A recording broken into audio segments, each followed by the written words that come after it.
All right. Well, hi, I'm Steve Sandner here with David Edge, who came from Columbus, Ohio to visit the lovely retreat here at Song of the Morning. And I just wanted to chat with him a little bit. David and I hit it off when we first met. He's a musician with the Columbus Symphony Orchestra, among many other projects he's got going. Here, get it a little closer. I guess that's good. Cut my head off there. He's a little bit taller than I am. So how? I don't know. I actually, what I'd like to know is more about your background when you were growing up, and what was it that got you into music in the first? Where did you grow up? How did you get into music? Well, I grew up in the Chicago area in a suburb called Winnetka, and really, it's not any kind of fabulous story.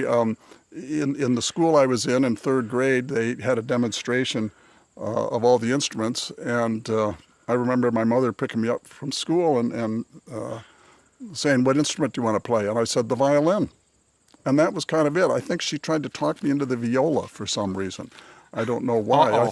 I can sort of remember, well, wouldn't you rather play the viola? And I said, no, not really. Well, you dodged a bullet there, huh?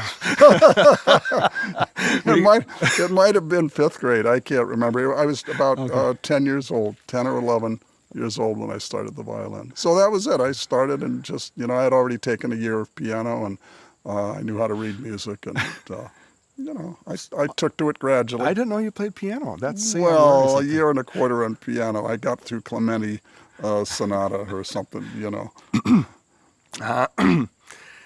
Okay, I'll try to avoid the viola jokes. Yeah. I get enough of those from my violist friends. You can go online and it's amazing that it's the violists who know the best viola jokes. So, yeah.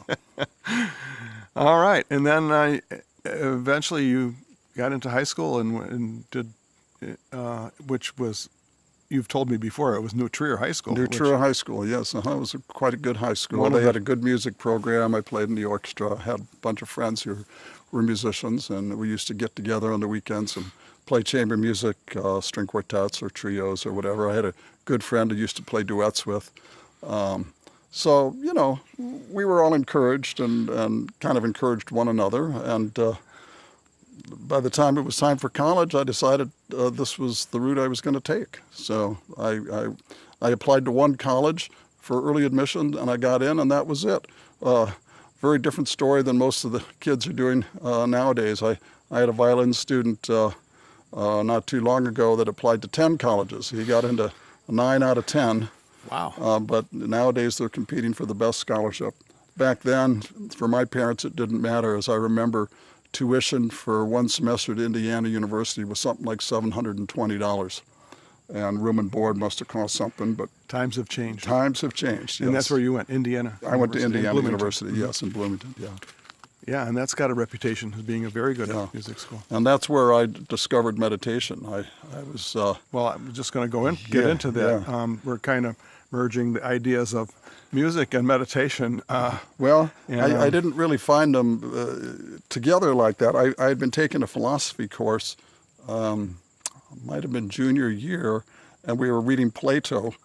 And I remember reading Plato and thinking, pretty intelligent guy, but he's sort of got it backwards here. So there was something about the Republic. I don't remember exactly how it all worked.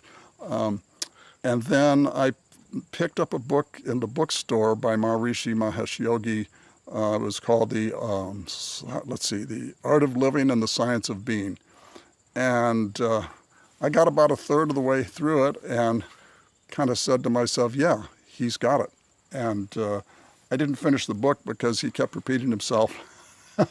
I figure, as many great teachers do, they repeat the main point many times, and I had it. About a month later, there was a poster on a tree walking around campus that there was an introductory lecture for transcendental meditation, and I went and took the class, and that's how I started meditating. And I was involved with transcendental meditation for probably 25 years. I became a teacher and did the whole thing.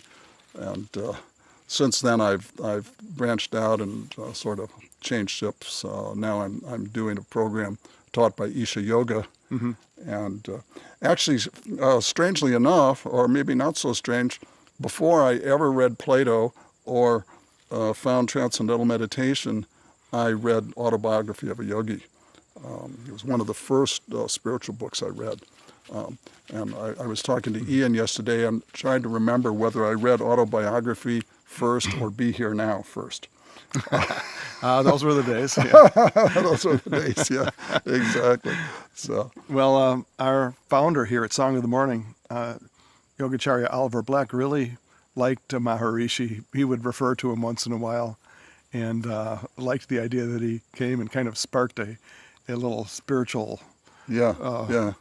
revolution of sorts back in the late 60s. Yeah. Well, what I guess the question is, and I keep asking myself this too, I'm going to ask you, what do you find that meditation does for your creativity or your performance or your approach to music? Well, it's been so long since I really noticed huge effects of meditation with my violin playing. But when I first started, it made a huge difference in my ability to relax and let the music flow and to not get so nervous when I performed. So it made a big difference.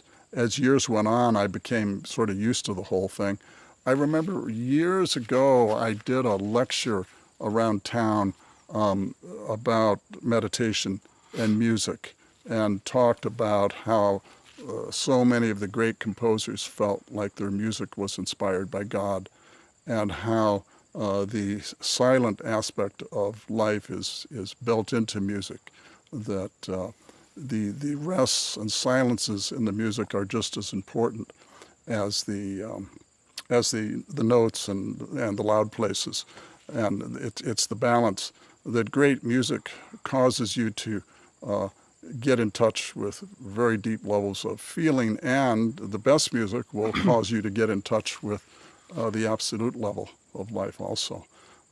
I remember one of my violin teachers at Indiana University working on the beginning of a Brahms sonata for a long time with me, and trying to get me to feel and understand. He said, you have to play this phrase like the music is already going, and you're just picking it out of the ether.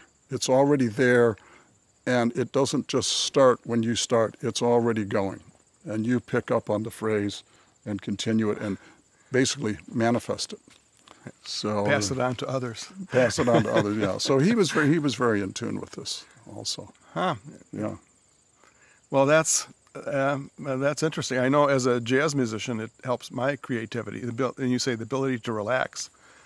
That's helpful because I think you can do your best work if you're a little bit relaxed, and you can be more in tune that way. And meditation can help that. And to let the music flow in a natural way, to just be in touch with how should the phrase really sound. So, how did you enjoy your week at Song of the Morning? Oh, it was great. I come up every year about this time of year and take a week to do extra sadhana. So I spend the morning doing extra meditation and asanas, and the environment up here and the support of the masters up here is just incredible. So I had a great week. I had a lot of deep experiences, and feel like I'm ready to move into the next year. Yeah. All right. I start work a week from today. So. With the Columbus Symphony Well, Orchestra. actually, I teach at Audubon University, so that starts next Monday, and then the symphony starts a few weeks later. Yeah.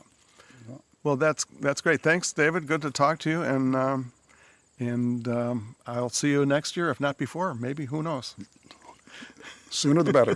Thanks. Okay. Thank you.